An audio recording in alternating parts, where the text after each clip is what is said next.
Bien, nous sommes toujours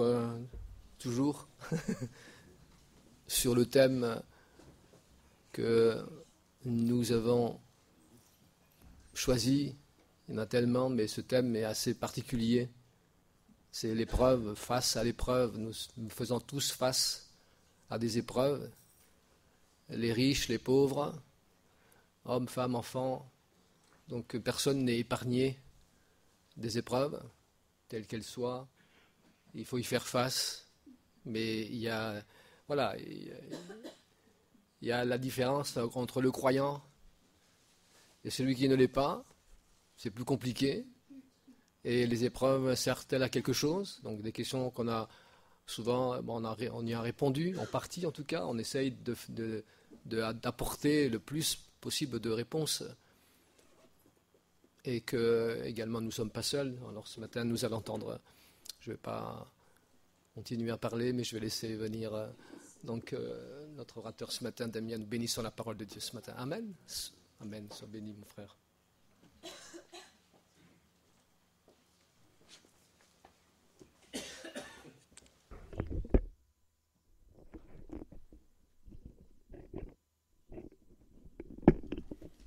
Bonjour à tous. Face à l'épreuve, je reprends quelques idées sur le scoop. Et au jour du bonheur, réjouis-toi, et au jour du malheur, réfléchis. Dieu a fait l'un exactement comme l'autre. Je pensais soudain là à une histoire. Quand j'étais au service militaire, il y avait une personne qui était parmi les soldats dans ma chambrée.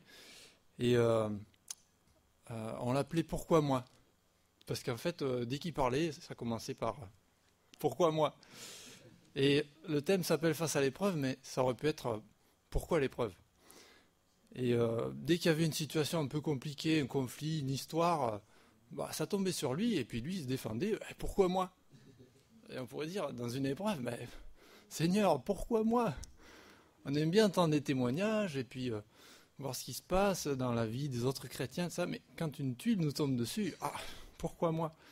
Et puis, pour pousser un petit peu, donner un exemple précis avec ce gars, parfois on ne sait pas pourquoi l'épreuve nous tombe dessus, mais on peut savoir aussi pourquoi. Il y avait des situations, il les cherchait un petit peu, et un jour, toute la patrouille a été convoquée, on était tous au garde-à-vous, là, comme ça, puis le supérieur a dit, bon, il y a un gros problème, il y en a un parmi vous qui s'est amusé avec un canif à graver des dessins sur un tank. Alors ça fait un peu désordre. Et on veut savoir qui c'est. Alors évidemment, personne ne bougeait. On se regardait tous comme ça en coin. Et il y en avait forcément un qui avait fait ça. Et devinez qui c'était? Pourquoi moi? C'était lui. Alors, comme personne, il se dénonçait pas, personne ne disait rien. Il y en a qui savaient que c'était lui. On ne branchait pas. Ils ont dit, les supérieurs ont dit, bon, c'est pas difficile, on va punir tout le monde. Tant que le responsable ne se dénonce pas, tout le monde va être puni. Allez, vous pouvez partir. Alors nous, entre nous, on s'est dit, bon, il faut le dire, machin. Et puis, évidemment, c'est tombé sur lui, pourquoi moi? Et puis, je ne sais pas comment il s'en est sorti. Pas bien d'ailleurs. Mais au moins, ce jour-là, il a dû comprendre pourquoi, face à l'épreuve, qu'est-ce qui lui est arrivé. Et j'aime aussi beaucoup ce verset en bas de la page 1 Pierre 1, 6 et 7. Tout à l'heure, Élie a utilisé le terme d'équation en commentant le psaume 46. Et c'est vrai que la vie, c'est une équation. Une équation, c'est... je pense qu'il y a des matheux là qui pourraient mieux définir ce que c'est. Mais c'est un ensemble d'éléments qui sont rassemblés et qui nous conduisent vers une solution. J'ai un peu défini ça comme ça, je ne sais pas si c'est la meilleure définition. Et dans ce verset, je le relis, c'est là ce qui fait votre joie. Quoique maintenant, puisqu'il le faut, vous soyez attristés pour un peu de temps par diverses épreuves, afin que l'épreuve de votre foi, plus précieuse que l'or périssable, qui cependant est éprouvé par le feu, ait pour résultat la louange, la gloire et l'honneur lorsque Jésus-Christ apparaîtra. Si on passe un peu de temps à éplucher ce verset, on va sortir les éléments de l'équation, et ils sont parfois opposés, parce qu'il y a joie, puis il y a épreuve. Il y a précieux, résultat, louange, gloire, honneur, toutes ces choses-là, on pourrait combiner et faire une équation. Et les équations de nos vies ne sont pas toujours les mêmes. Souvent, pour résoudre les équations, on a besoin des autres. Et puis à 100%, on a besoin de Dieu pour résoudre nos équations. Et c'est bon d'entendre les équations des autres. On va entendre des témoignages ce matin. Je cherche Christelle, si tu veux commencer. Il y a plusieurs questions. Il y a une semaine, dans la semaine, un frère m'a dit, il y a plein de questions qui soulèvent ce thème. Je les relis, j'espère qu'il y aura des réponses. La durée de l'épreuve dépend-elle de notre attitude? Peut-on échapper à l'épreuve? Souffrir est-il un passage obligé lorsqu'on est chrétien? L'épreuve est-elle utile pour nous faire progresser? Merci Christelle. On écoute ton témoignage. Tout d'abord, je vous dis bonjour. Merci. Alors, je voulais apporter mon témoignage ce matin. Donc, c'est un témoignage. Écoutez, puis vous allez comprendre le témoignage. Alors, depuis le mois de novembre, avec mon mari, on essaie de trouver une maison à vendre.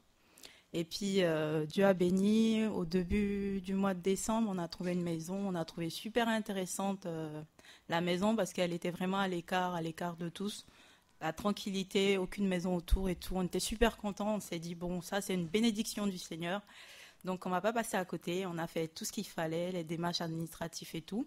On a été voir les banques.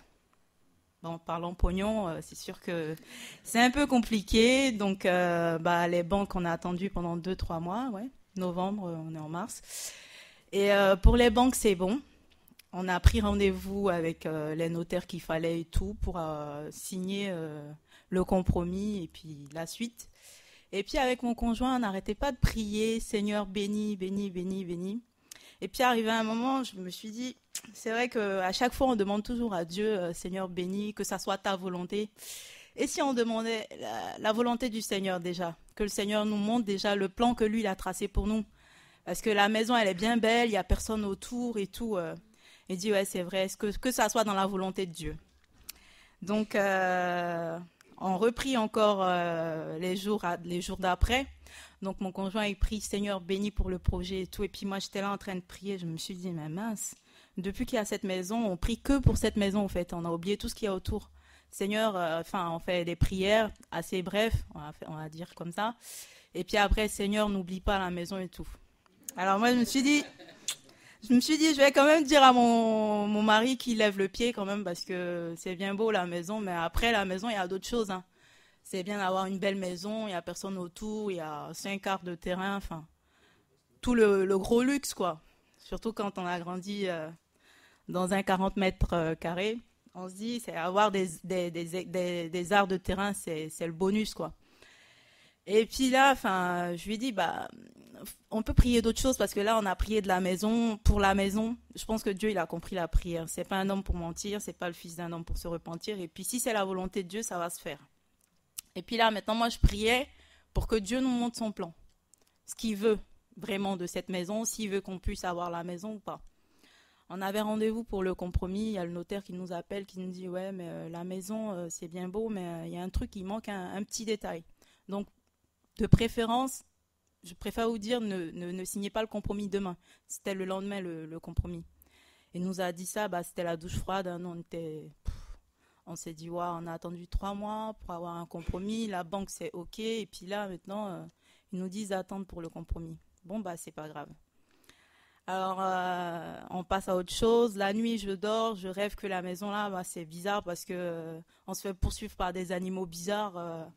Je me suis dit, ouais, c'est vrai, la maison est un peu, un peu space, quoi. T'as aucun voisin, c'est vraiment le luxe, mais tu sais, se faire poursuivre par des lions et des manchins, moi, je flippe, quoi. C'est pas la vie rêvée, même si on se croirait dans les Vosges, comme il a dit Adrien. Non. Je dis, il y a un truc qui passe pas. Et puis, puis les jours passaient, puis il y avait toujours un truc qui bloquait le compromis, et tout. Et puis là, je me suis dit, Seigneur, là, le compromis, il approche pour de vrai, peut-être cette fois-ci. Donc, si c'est pas ta volonté, qu'il y a encore un autre, quelque chose qui nous empêche, qu'il y ait quelque chose, un blocage. Et puis, dans notre cœur, on veut avoir cette maison. Mais quand tu demandes à Dieu, si c'est pas la volonté de Dieu, ça se fera pas. Parce qu'au début, on voulait que Dieu bénisse. Et puis, avec du recul, moi, je me suis dit, Seigneur, faut que tu nous montres ta volonté. Et puis, Dieu nous a montré sa volonté. C'est dur, mais c'est la volonté de Dieu. Cette maison-là, voilà, faut la prendre avec du recul. Et puis, pour le compromis, ça n'a pas pu se faire. Le notaire qui appelle, qui dit, moi, je vous dis franchement, la maison, elle est bien située, mon chien. Mais moi, à votre place, je ne prendrais pas cette maison. Après, j'ai eu encore les gars de l'autoroute parce que la maison, elle est un peu à l'écart de tous, mais elle se rapproche un peu plus de l'autoroute. J'appelle le monsieur de l'autoroute, il dit, pour nous, c'est avis favorable si vous voulez avoir ce bien, mais à votre place, je n'achèterai pas ce bien.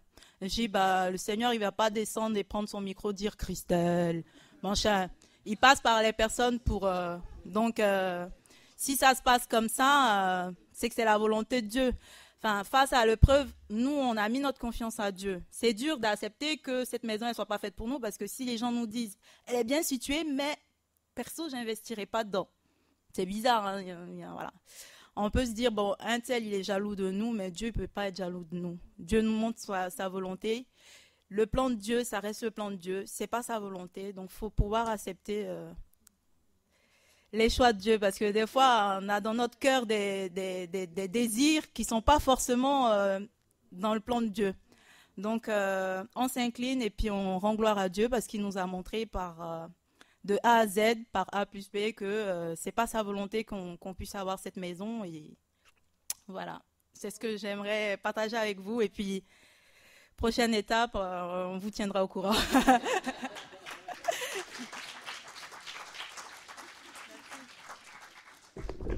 Merci Christelle, merci pour cette équation, hein, pas mal d'éléments. On a encore un témoignage, c'est Jean-Luc.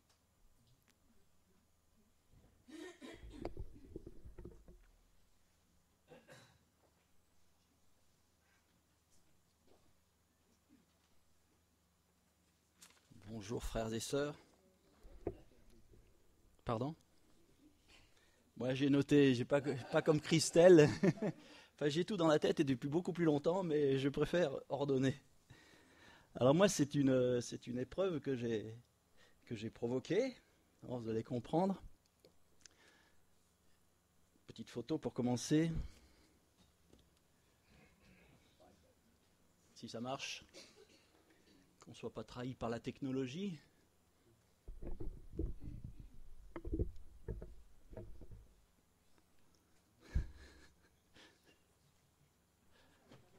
Ça ne veut pas venir. Ah oui, voilà, c'est bon. Voilà. Cette jolie fille à l'écran s'appelle Marianne. C'est ma fille. Elle a 21 ans.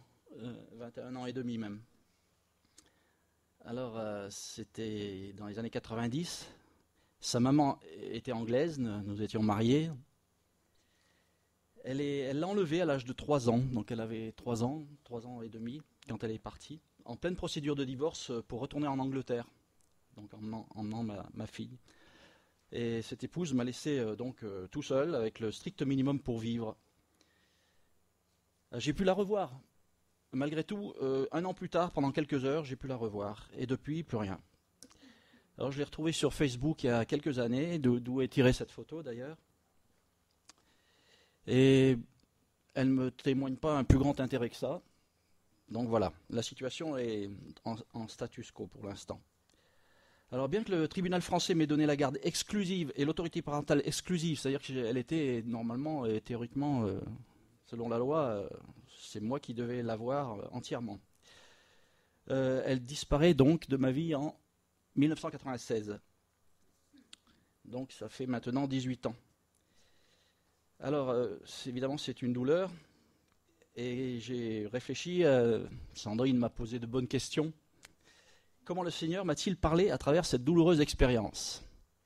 Donc j'ai pu mettre par écrit quelques réflexions. Alors, le Seigneur m'a dit que j'aurais dû être patient quant au choix de mon épouse. J'étais pourtant pas tout jeune, j'avais déjà 34 ans à l'époque, mais j'étais encore trop pressé. Autre chose, c'est que l'amour s'entretient à deux.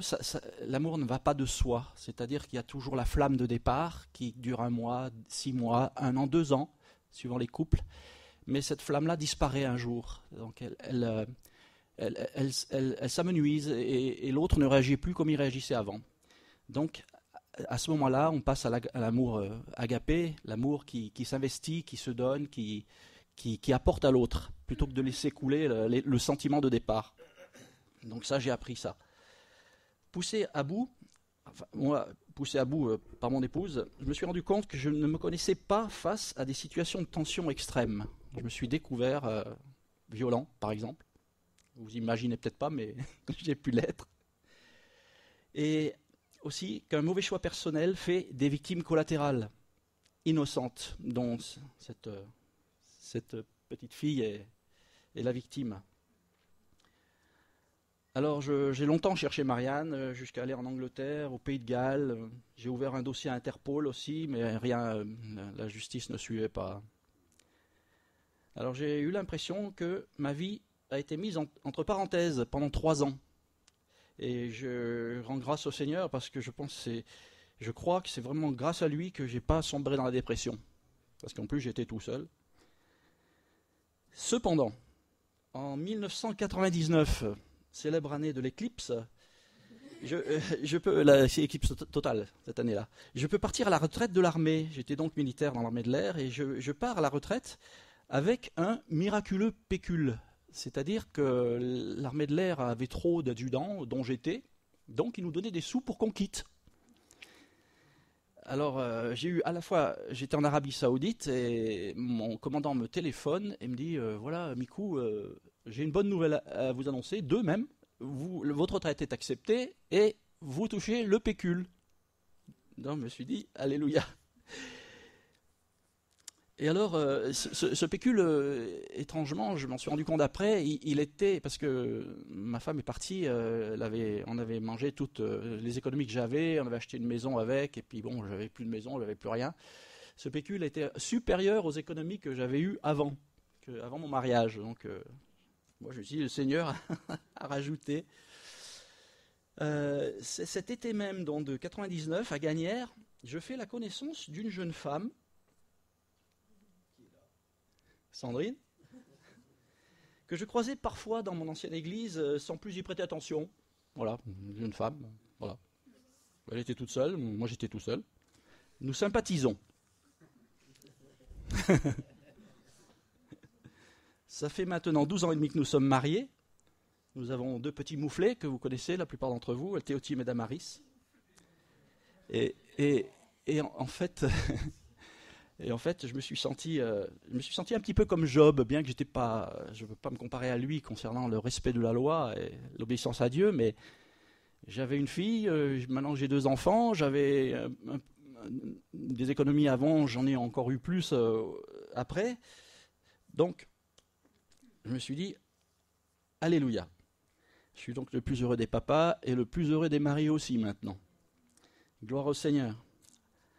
Heureusement que la bonté du Seigneur se renouvelle chaque matin. Dans mon cas, je peux le témoigner aussi. Et je voulais aussi vous lire ce petit verset de 1 Corinthiens 10, 13, qui dit « Aucune épreuve ne vous est survenue qui n'ait été humaine. Or, Dieu est digne de confiance. Il ne permettra pas que vous soyez mis à l'épreuve au-delà de vos forces.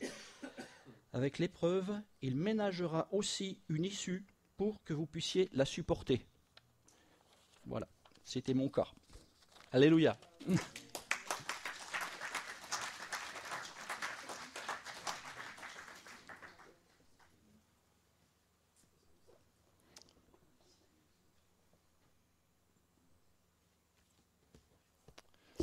Alors je vous propose de continuer sur quelques réflexions qu'on va puiser dans la parole.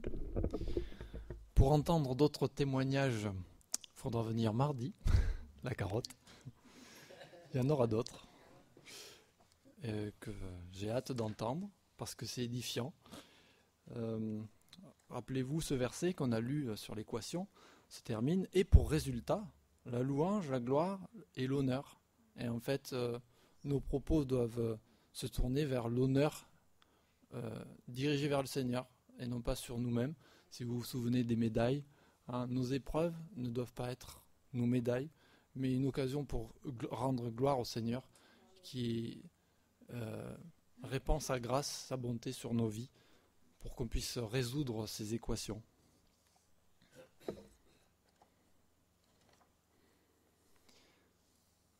J'ai relevé plusieurs choses sur face à l'épreuve. Il y a très souvent nos paroles. Qu'est-ce qu'on dit face à l'épreuve? Et c'est très important parce que souvent, ça va déterminer la suite, nos propos. Je vous propose de lire Psaume 116.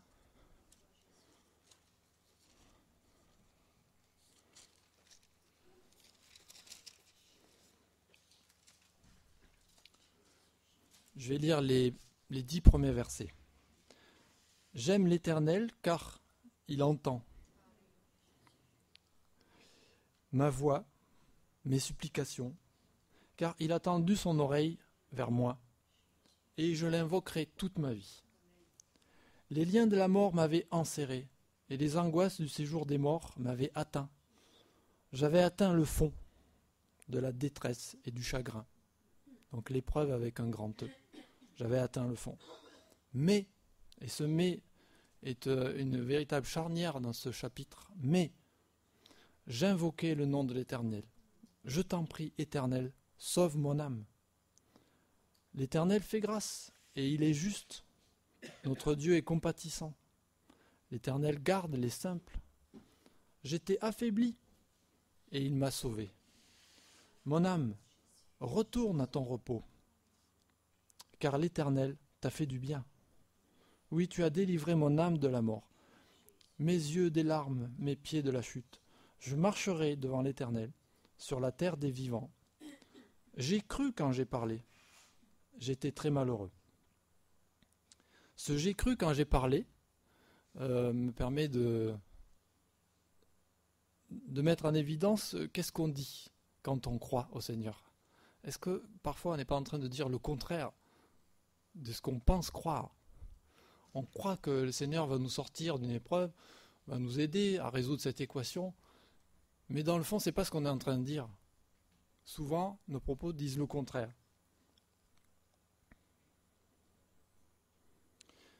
C'est l'apôtre Paul qui reprend ça dans 2 Corinthiens 4, 13. C'est quasiment la même parole. D'ailleurs, le psaume, pour ceux qui ont une Bible avec des références, indique cette référence.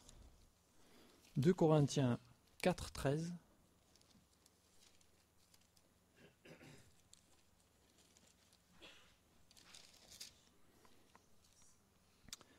Et comme nous avons le même esprit de foi, selon ce qui est écrit, j'ai cru, c'est pourquoi j'ai parlé. Aussi nous croyons, et c'est pourquoi nous parlons. En fait, lorsqu'on croit, nos paroles doivent coller avec ce qu'on croit, et pas dire le contraire. Je ne sais pas si vous avez vu ce film Seul au monde, avec Tom Hanks. J'aime beaucoup ce film, pas pourquoi, mais en tout cas c'est vraiment l'épreuve d'une vie. C'est l'histoire d'un gars qui prend l'avion pour aller d'un point à un autre pour ses affaires, puis en fait l'avion se crache et il se retrouve tout seul sur une île, comme Robinson Crusoe. C'est une version un peu moderne de Robinson Crusoe. Mais il y a un point que je trouvais intéressant, c'est qu'il a besoin de parler. Il est tout seul. Et dans l'épreuve, on parle. Alors, lui, il n'est pas croyant, il ne parle pas à Dieu. Et puis, c'est original dans le film, pendant toute une partie qui est longue, parce qu'il est vraiment tout seul, il trouve un ballon qui était dans l'avion. Il a ramassé quelques débris, puis en fait, ce ballon va lui servir de visage, voilà, il parle au ballon. Et il parle, il lui raconte tout ce qu'il ressent, tout ce qu'il vit, il parle. Et c'est l'écho, en fait, de ce qu'il y a dedans, il faut que ça sorte. Et avec Dieu, c'est pareil, quand on est dans l'épreuve, on a besoin qu'il soit là pour nous entendre. Et c'est ce que nous dit le psaume. J'aime l'Éternel car il entend ma voix, ma supplication. Il a tendu son oreille vers moi. On n'a pas besoin d'un ballon, enfin on peut jouer au ballon, mais pour autre chose. Dieu est là et il nous entend. Et ça, rien que ça, c'est déjà tellement rassurant.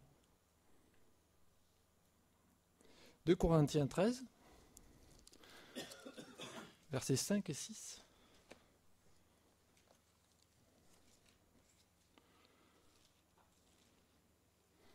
Examinez-vous vous-même pour voir si vous êtes dans la foi. Éprouvez-vous vous-même. Ne reconnaissez-vous pas que Jésus-Christ est en vous, à moins peut-être que l'épreuve ne soit pour vous un échec? Mais j'espère que vous reconnaîtrez que l'épreuve n'est pas un échec pour nous. Et parfois, je reconnais que on aborde l'épreuve comme un échec. Je dis, mais ça sert à rien. Pourquoi il y a ce truc-là qui vient tomber sur ma vie? Je pense que Jean-Luc a dû se poser la question sur le témoignage qu'il vient de donner, mais pourquoi moi? Pourquoi ça me tombe dessus? Quel est l'objectif de cette épreuve?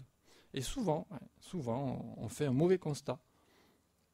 On se concentre que sur ce qui est douloureux, mais on oublie que notre foi, elle va traverser quelque chose et elle ne va pas en ressortir pareil. Elle va en ressortir différente. L'épreuve de notre foi. C'est ce que nous décrit ce passage dans Corinthiens. L'épreuve de notre foi. Notre foi éprouvée, elle grandit. Alors j'ai un petit exemple. J'ai souvenir d'une chute à vélo de notre fils aîné. Il était petit, il apprenait à faire du vélo. Et ça c'est pas une épreuve, une bien grande épreuve, mais c'est douloureux. C'est une petite épreuve. Et je m'en souviens parce que je l'ai vu tomber. Il se dirigeait vers moi sur un chemin de terre. Évidemment, il y a des trous et des bosses. Et puis je l'ai vu passer par-dessus. Il s'est pas fait très mal, mais ça m'a fait quelque chose là. C'est douloureux. Qui aimerait voir son enfant faire une chute à vélo? Personne. L'épreuve, on n'en veut pas. Personne n'en veut. Mais quand c'est des petites épreuves comme ça, c'est pas grave. Et c'est pas pour ça qu'il a arrêté de faire du vélo. On se relève et en avant. Certaines épreuves, ça c'était le petit exemple, sont beaucoup plus dramatiques et douloureuses. Et c'est vrai que c'est un sujet difficile, ce thème de l'épreuve. Ce mois-ci, on a réfléchi, c'est délicat parce qu'il y a des épreuves